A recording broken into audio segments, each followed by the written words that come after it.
And we have decided our pro tem speaker, Mr. G. Sudhakaran, senior MLA, will be the pro tem speaker. We have recommended to the Honorable Governor to convene the assembly for the swearing in of the MLAs and for the selection of the speaker. Then on 21st, swearing in of the MLAs, 22nd, election of the speaker, and 29th for the address by the Honorable Governor. And we have appointed Senior Advocate Mr. Jaju Babu as Advocate General, and another Senior Fellow, Advocate T. Asaf Ali, as the Director General of Prosecution. These are the items.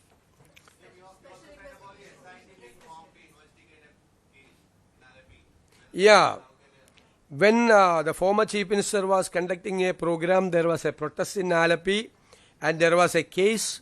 2 workers were brutally attacked by the gunmen of the Honorable former Chief Minister. It was a case, and by rejecting the arguments put forward by the prosecution, the court issued an order for a reinvestigation.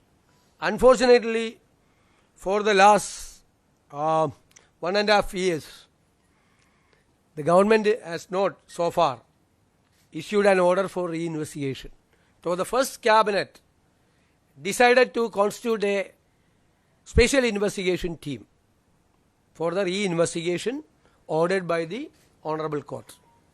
Okay? But do you think that it might sound like a politics of vendetta? That is why I told you that on November 8th, 2024, the Alappuzha District Court issued an order for a reinvestigation. Not so far, the government has not issued an order for investigation. This is, we are implementing the court order. How it can be interpreted as a political vendetta? No. But we don't forget anything.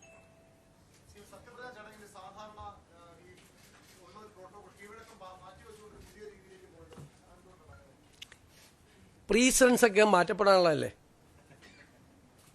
Precedence എന്ന് വെച്ച് കഴിഞ്ഞാൽ ഒരു 100 കൊല്ലം കഴിഞ്ഞാൽ ഇത് 150 കൊല്ലം മുമ്പുള്ള precedence എന്ന് പറഞ്ഞിട്ട് കാര്യമുണ്ടോ? ഇത് നിങ്ങൾ കണ്ടില്ലേ? ഈ സത്യപ്രതിജ്ഞ നിങ്ങൾ കണ്ടില്ലേ? ഈ സത്യപ്രതിജ്ഞയിൽ വന്ന അതിഥികൾ ആരൊക്കെയായിരുന്നു? ശ്രീ രാഹുൽ ഗാന്ധി, ശ്രീ മല്ലികാർജുൻ ഖാർഗെ, ശ്രീമതി പ്രിയങ്ക ഗാന്ധി, 3 സംസ്ഥാനങ്ങളിലെ മുഖ്യമന്ത്രിമാർ, 2 സംസ്ഥാനങ്ങളിലെ ഉപമുഖ്യമന്ത്രിമാർ, നിരവധി സംസ്ഥാനങ്ങളിൽ നിന്നുള്ള മന്ത്രിമാർ, ഛത്തീസ്ഗഡിലെ മുൻ മുഖ്യമന്ത്രി ശ്രീ ഭൂപേഷ് ബാഗൽ. ഇതിനു മുമ്പ് ഏതെങ്കിലും സത്യപ്രതിജ്ഞയ്ക്ക്, ഏതെങ്കിലും ഗവൺമെൻറ്റിൻ്റെ ഒരു സത്യപ്രതിജ്ഞയ്ക്ക് ഇത്രയധികം നേതാക്കൾ ഒരുമിച്ച് വന്ന സമയം ഉണ്ടായിട്ടുണ്ടോ? കേരളത്തിലെ പ്രതിപക്ഷ നേതാവ്, പ്രതിപക്ഷ നേതൃനിരയിലെ BJP പ്രസിഡന്റ്, CPI സെക്രട്ടറി, മുസ്ലിം ലീഗിൻ്റെ സമുന്നതനായ നേതാവ് പാണക്കാട് തങ്ങൾ ഉൾപ്പെടെ ഒരു വലിയ നില അല്ലേ? അവിടുത്തെ ക്രൗഡ് എന്താണ്? നമുക്ക് നിയന്ത്രിക്കാൻ പോലും പറ്റാത്തൊരു ക്രൗഡ് അല്ലേ? അത് നമുക്കറിയായിരുന്നു മുൻകൂട്ടി സംഭവിക്കുമെന്ന്. അപ്പോൾ സുരക്ഷിതത്വവും മറ്റു കാര്യങ്ങളും എല്ലാം പരിഗണിച്ച് അവരുടെ കൂടെ സാന്നിധ്യത്തിൽ ഇല്ലേ, എല്ലാവരുടെയും ആരെയും മാറ്റി നിർത്തിയിട്ടില്ല. അവിടെ കുറച്ച് പേരെ കൊണ്ടുപോയി താഴെ ഇരുത്തുകയും കുറച്ച് പേരെ കൊണ്ടുവന്ന് സ്റ്റേജിലിരുത്തുകയും അല്ല ചെയ്തത്.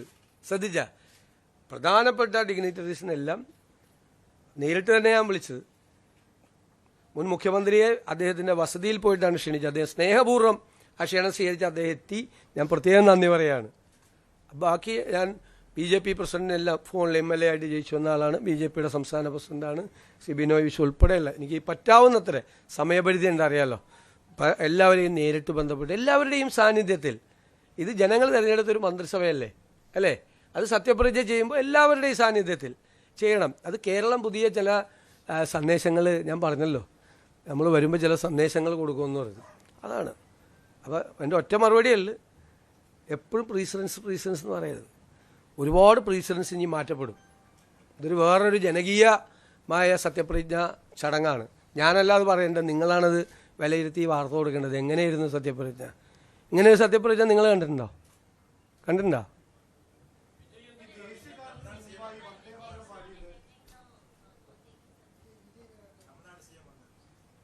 അല്ലല്ല, അദ്ദേഹം വരും. ഞാൻ പറഞ്ഞല്ലോ, ഇന്നലെ നിങ്ങളോട് പറഞ്ഞല്ലോ, അദ്ദേഹം വരും.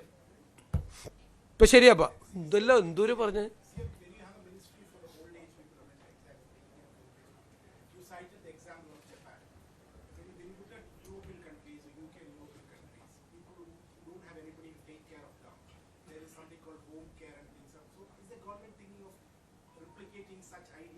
Definitely, we have to protect each and every old age people. We don't allow them to be alone. The government is with them. Kerala is with them. That is a message. It's a very good question. That is our dream. We have to reach there. Nobody. Okay. Thank you very much. കൂടുതൽ വാർത്തകൾക്ക് news 18 Keralam YouTube channel subscribe ചെയ്യുക.